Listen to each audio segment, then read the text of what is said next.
A big part of my own journey and a big chunk of my success so far has been taking a bit of a non-traditional route and using the internet as a cheat, right? The internet is my cheat code. Right. Okay.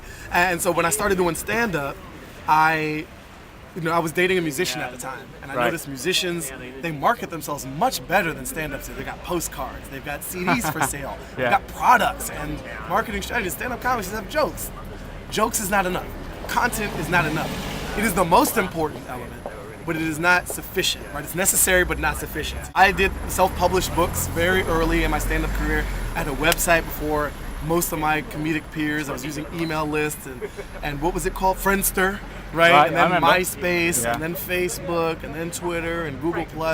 I just love playing with new toys and new ways to tell stories.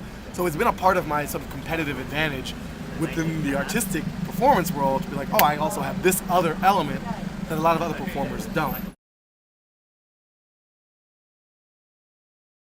The book itself was born of a Twitter conversation. Really? The heart of it was a game that I was playing, sort of repartee. I don't think I've ever said the word repartee before. I think because I'm in London, I feel the need to step up my language and say repartee. So I was talking shit. That is more accurate and more true to me. With Elon James White, he's a Brooklyn-based comedian, around this hashtag on Twitter, how black are you? Right. And so we were just bantering back and forth, other people joined in.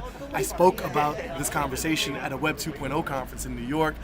An editor at HarperCollins was in the audience, spotted that talk, said, oh, this guy's got a great editorial voice, he should do a book. Brought me in, they said, you should do a book. I said, maybe I should do a book, I'm not sure. And we ended up creating How to Be Black out of that.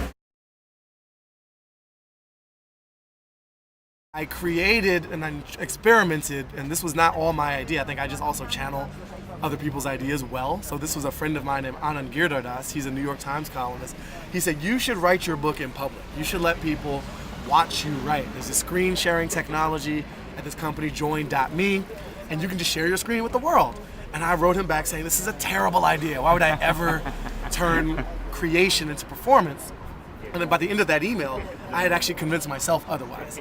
And so I created this sort of open writer's room where people could literally watch as the page went from 0 to a chapter. And there was a chat room built into the software, so they spoke with each other. How do you know Baratunde? Oh, he's got a typo here. I really think he should do this or that. Let's take over his computer. And I rejected all these offers to take over my computer. But I was able to play with participation without going so far as crowdsourcing. My point was, I am still writing this book. Yeah, you had control, but this isn't a wiki, right? This is still my book. I'm still the author, but I wanted to play with the idea of letting people into the process. Essentially, what I wanted to do, and this is what really gets to the heart of what excites me about digital, I wanted to build a world and then have different windows into that world. The book is merely one window into the world. The black card is another window. Me on stage talking is a window. This conversation right now is a window. And what other people are contributing to the Tumblr, we're building a whole world, and depending on where you are and what your interest is, you have access to it. So I definitely want people to buy the book. Please buy the book. It's available at Waterstones in the UK, Amazon UK, as well as any online digital retailer of books where they're sold. But if not, there's a whole other several options, like a whole movement for engaging, movement. And so that was the idea. And digital, because of the price point, which is 0 to low, affords us that opportunity to build out worlds much more cheaply than actually constructing buildings, which is quite expensive.